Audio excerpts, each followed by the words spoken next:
اور السلام برکاتہ. بھائی لڑکیوں کو کے گھر والوں کو تو ہم لوگ بھی دیتے ہیں جب کوئی مانگتا ہے، یا نہیں مانگے تب بھی، کیونکہ اتنے لوگوں نے مجبور کیا لوگوں کو ہندوستان میں.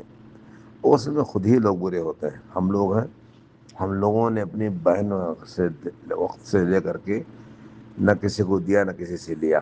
ہمارے 4 لڑکے ہیں، انشاءاللہ ٹھیک ہی ہیں. اعجاز نے دیکھا بھی ہے. تو مگر ہم نے یہی نہیں کہا کہ ہم نہیں مانگتے کچھ. ہم نے کہا ہم لیں گے ہی نہیں، ہمیں کچھ نہیں چاہیے. ہمیں لڑکی لاؤ بس، کپڑا نہ دو تب بھی ہم پہنا کے لے جائیں گے. بس ہماری بچی ہو، بس آپ سے نہیں لینا دینا کچھ. تو ہم لوگوں سے بھی ہے جو شادی کرتے ہیں، ہمارے ڈر کے کوئی نہیں مانگتا ہم لوگوں سے. مگر یہی جو مولوی لوگ کتاب و سنت کی بات کرتے ہیں نا، جو اپنے شادی کرنے ہوگی لڑکے کی تو ڈیمانڈ کریں گے، اور لڑکی کے لیے کتاب و سنت پر شادی کر لو. ایسے لوگوں کی کوئی حیثیت نہیں، کوئی حیثیت نہیں رہیں گی. کوئی عزت ہوتی ہے دنیا میں؟ دنیا میں عزت ہوتی ہے جب انسان خود ہی ہر چیز پر کھڑا رہے. بمبئی میں تقریر کر رہا تھا جہیز کے خلاف. تو آپ کو پتہ ہی کہ ہم لوگ بستی گونڈا کے رہنے والے ہیں. تو ایک صاحب نے کہا حضرت آپ کے لڑکے آپ نے کیسے بیاہ کیا؟ میں نے کہا میں جانتا ہوں. میں نے کہا آپ کا سوال غلط نہیں ہے، کیونکہ آپ اکثر علماء کا یہ حال ہے، تقریر میں خود اور فعل میں کچھ. میں نے کہا دیکھیے میرا لڑکا یہ ہے بڑا، شیخ عبدالفتاح. اور میں نے کہا کہ آپ لوگ اکثر سدھارتھ نگر کے ہو تو ہمارے سمجھانے کے ہو گئے. ہمارا سمجھانا شیشانیہ میں ہے، اور ڈاکٹر القیوم وہیں کے رہنے والے ہیں. انہیں سے پوچھو ٹیلی فون کر کے کہ ہم نے کیا لیا تھا، کیا مانگا تھا. تو چونکہ چہرہ روشن تھا ہمارا تو بڑے قائد بیان کیا. ہم نے کہا ہم نے ان کو یہ کہا تھا کہ آپ کو کھانا بھی نہیں کھلانا.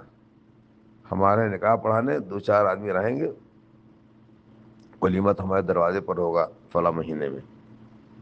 لیکن وہ جو بیوقوف قسم کے آدمی، انہوں نے وہاں کھانا بنایا. حضرت آپ وہاں جب کریں گے جو ہے ولیمہ 125 کلومیٹر دوری پر، تو یہاں کے لوگ نہیں جائیں گے. میں نے کہا بھائی تبھی کھلا دیتے. آپ تبھی کھلا دیے ہوتے، ہمارے یہاں ولیمہ ہوتا، دوسرے دن آپ کھلا دیتے، بس کام چل جاتا. میں نے کہا تو آپ نے رواج کو پورا کیا ہے. تو الحمدللہ ہم اسی لیے بہت شیر ہیں، کیونکہ ہم کوئی کام ایسا کرتے نہیں جو ہمارے اوپر کوئی انگلی اٹھا دے، چاہے کچھ بھی ہو جائے. اور اللہ تعالیٰ نے ہم کو بہت خوشحال رکھا ہے. نہیں تو ہم نہیں کہتے کہ ہم دنیا کے بہت مالداروں میں ہیں، لیکن پھر بھی الحمدللہ سب کچھ بھلائی ہے، کوئی چیز کمی نہیں ہے. اگر کہہ دوں تو اللہ کا بہت بڑا ناشکرہ ہوگا، اللہ تعالیٰ مجھے عذاب میں مبتلا کر سکتا ہے. تو پہلا تو یہ کہ آپ لوگ لڑکوں والوں سے کہیے کہ سب بات مانگنا غلط ہے، یہ حرام ہے مانگنا. دوسری بات، بارات میں 2 خرابی. ایک تو بارات اسلام میں سے نہیں ہے، یہ غیر مسلموں سے لی گئی. دوسری بات، وہاں کھانا جا کر کھانا حرام ہے، کیونکہ حدیث میں آتا ہے لا یحل مال مسلم الا بطیب نفس منہ. کسی مسلمان کا مال اس وقت تک حلال نہیں جب تک وہ خوشی سے نہ کھلائے.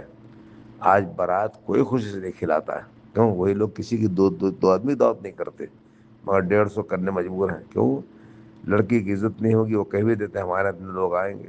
ارے آئیں گے نالائق تو تم کھلاؤ، تم پیسہ بھیج دو ان کے یہاں کہ بھائی ہمارے لوگ آئیں گے، کھانا آپ ہمارے پیسے بنوائیے گا. تو کھانا بھی حرام ہے اور لانا بھی بارات حرام ہے. بارات اس لیے حرام ہے کہ غیر مسلموں سے ہے. حدیث میں آتا ہے لیس منا من عمل بسنت غیرنا، وہ ہم میں سے نہیں جس نے ہماری سنت کے علاوہ کسی سنت پر عمل کیا، طریقے پر. اور دوسری، اور کھانا اس لیے حرام ہے کہ کھانا کوئی خوشی سے نہیں کھلاتا ہے، مجبوری سے کھلاتا ہے. السلام علیکم.